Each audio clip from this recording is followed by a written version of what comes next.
Estamos de volta e neste Dia Mundial do Diabetes, nós convidamos a psicóloga Camila Mendonça Foley para conversar sobre as questões emocionais do diabético. Bom dia, Camila. Bom dia, Érica. Para lidar com essa doença para o resto da vida, a pessoa primeiro precisa chegar a um acordo sobre esse assunto dentro dela, né? Precisa. A palavra certa é aceitação, né? Para tudo na vida a gente precisa aceitar, só quando a gente aceita a gente consegue realmente se envolver no controle do diabetes. A pessoa passa por vários estágios, até um caminho longo, gradual, até chegar à completa aceitação. A gente fala que inicialmente ela passa por uma negação, ela não quer admitir que tem aquela doença, né? Outro sintoma, outro sentimento que aparece muito é a raiva. A pessoa fica com raiva daquele diagnóstico e essa raiva pode inclusive ser direcionada à equipe médica, aos parentes. E a gente tem que ter muito cuidado, tem que ter muito apoio com relação a essa pessoa. Em outro momento também ela vai tentar uma barganha com Deus principalmente, né? Ela vai falar assim, será que se eu for boazinha, será que se eu fizer tal e tal atitude, Deus tira de mim esse diagnóstico, porque tem um sofrimento psíquico muito grande, né? E aí, aos poucos, a pessoa passa também por outros estágios, como a tristeza, a depressão pode vir, se ela se sente muito culpada por esse diagnóstico, ela pode vir a desenvolver até um transtorno depressivo. São fases que ela passa para a aceitação. Quando a gente, enfim, chega na aceitação, que é o primordial, aí ela consegue trabalhar melhor os sentimentos, ela consegue falar sobre o diabetes com outras pessoas, né? Consegue falar com os amigos, na escola, e isso, sim, que a gente tem o início da aceitação. E como é que ajuda uma pessoa a fazer esse processo de aceitação? A família é de extrema importância. Quanto mais a família estiver perto, melhor essa pessoa vai lidar com o diabetes, né?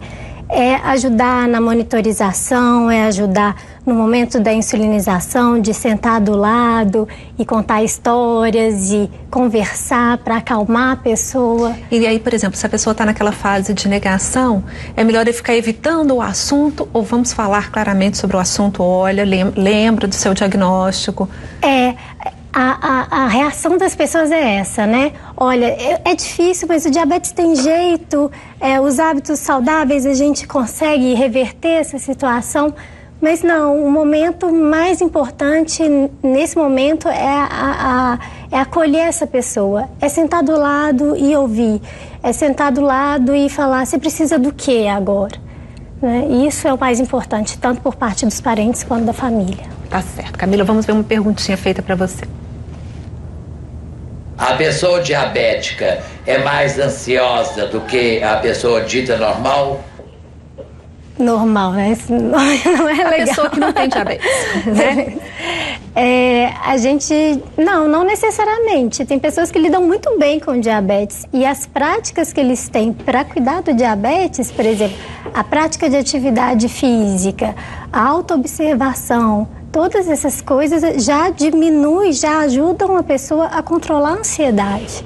Agora, tem outros casos em que a pessoa, ela talvez por uma dificuldade também de aceitação, a pessoa pensa muito nas complicações do diabetes que podem vir ao longo do prazo, ou então ela já tem alguma limitação com relação em função do diabetes, ou formigamento nas pernas, ou algum comprometimento da visão. E tudo isso pode pesar, né? E pode acarretar um estresse maior na vida dela.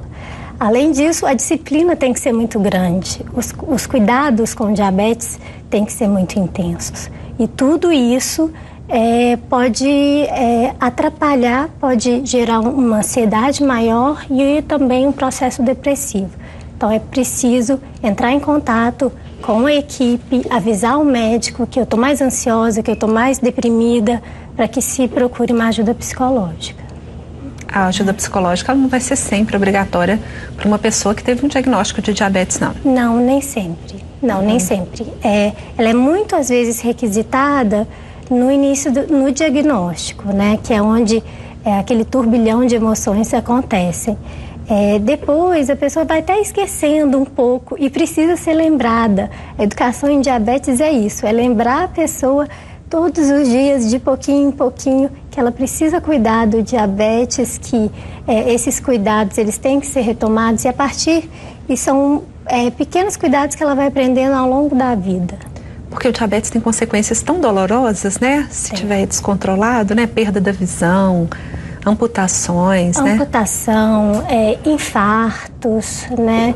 É uma série de complicações e o medo dessas complicações é muito grande, né? Então, a pessoa tem realmente que aceitar, ela tem que realmente se colocar na frente do diabetes e pensar, não, quem controla meu diabetes sou eu.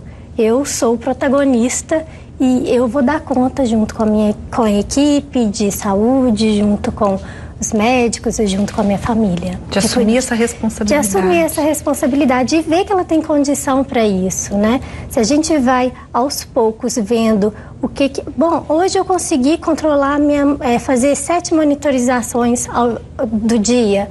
Ah, beleza. Amanhã eu consigo...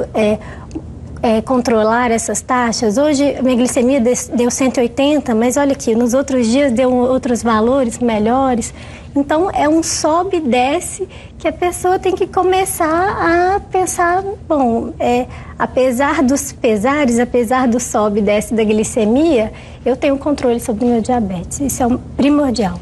Tá certo. Vamos ver mais uma pergunta, Camila. Como lidar com os parentes diabéticos em festas e eventos, né? Uhum. Agora chegando nas festas de fim de ano, né? É difícil, né? A gente tem casos na associação onde eu trabalho de crianças que não participam de excursões, que não participam de festas familiares, porque os pais não sabem como lidar nessas situações. Mas isso é errado, né? Isso é errado, né? Porque é tão importante o convívio social.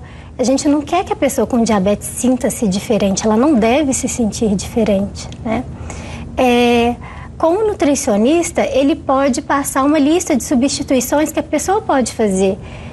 Com a ajuda também do psicólogo, pensar que, bom, eu posso me preparar para essas situações. Então, eu vou monitorar minha glicemia assim que eu chegar lá. E eu vou deixar o glicosímetro do lado da mesa. E eu vou sempre manter um copo de água perto de mim.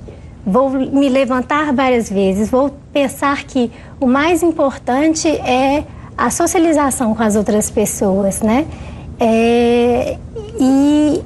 E nunca se esquecer de que qualquer problema sempre a monitorização, ela tá ali. É só a pessoa ir lá, medir a glicemia, se necessário tomar a insulina para aquelas que fazem uso de insulina, que ela pode controlar de novo essa taxa, né? O controle tá nela, o locus de controle é a pessoa. E resistir. Resistir, eu acho que em festas de fim de ano, né, é normal que a gente queira confraternizar e até comer um pouquinho mais. Se a pessoa se prepara para a situação, eu acho que ela até pode, ela não pode exagerar, isso não pode ser um comportamento do dia a dia dela, né? Uhum. Mas em festas de fim de ano, se ela monitora, por que não ela também aproveitar, né, a situação? Tá bom, Camila, mais uma pergunta. O que fazer com uma pessoa diabética que está sempre comendo doces? Ficar comendo doce não é o comportamento ideal para quem tem diabetes, não é para ninguém, né? Especialmente para quem tem diabetes. A gente precisa ver o que leva essa teimosia da pessoa em continuar comendo doces. Muitas vezes é um pensamento sabotador, um pensamento compensatório, por exemplo, ela pensa assim, não, mas eu mereço, eu tive um dia tão estressante, eu mereço comer um doce, eu mereço, é só mais um, por que eu não posso comer mais um? Todo mundo come, por que eu não posso, né? Então a gente tem que aprender a trocar as gratificações imediatas por gratificações a longo prazo. porque eu não quero comprometer a minha saúde física, eu não quero comprometer a minha saúde mental, porque eu tenho metas a longo prazo, né?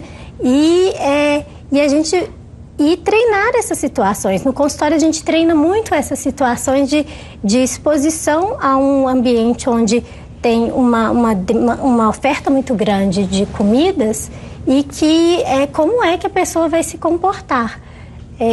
Se ainda assim houver uma dificuldade de dizer não ao doce, a gente precisa considerar também uma psicoterapia, uma terapia de grupo, conversar com outras pessoas que têm diabetes para saber como é que elas lidam com essas questões. Se a pessoa não estiver dando conta sozinha de resistir a isso. Claro, não tem porquê, né? Não procurar ajuda. E existem vários lugares onde a gente pode obter essa ajuda. E lembrar que entre o impulso e o comportamento tem um pensamento. Se a gente muda o pensamento, a gente muda o nosso comportamento. Camila, para encerrar, a família faz o quê nessa hora? Aquela postura de fiscalização, ela é chata? Essa postura de fiscalização, ela é muito perigosa, né? Mas, ao mesmo tempo, a família, ela sente que, se ela não fiscalizar, que a pessoa não vai cuidar da glicemia. Ela fica ali numa sinuca de bico. Os melhores comportamentos, a melhor forma da gente desenvolver a autonomia da pessoa para o diabetes é, em certa parte, confiar que ela vai dar conta disso, mas também acompanhar, estar ali junto. Aquela mãe que fica gritando, meu filho, vai lá, monitora, toma insulina, já tomou? Aquilo ali pode ser também muito aflitivo para a criança, né, para o adolescente. Então, o mais importante é sempre que a família esteja ali do lado e vamos fazer junto.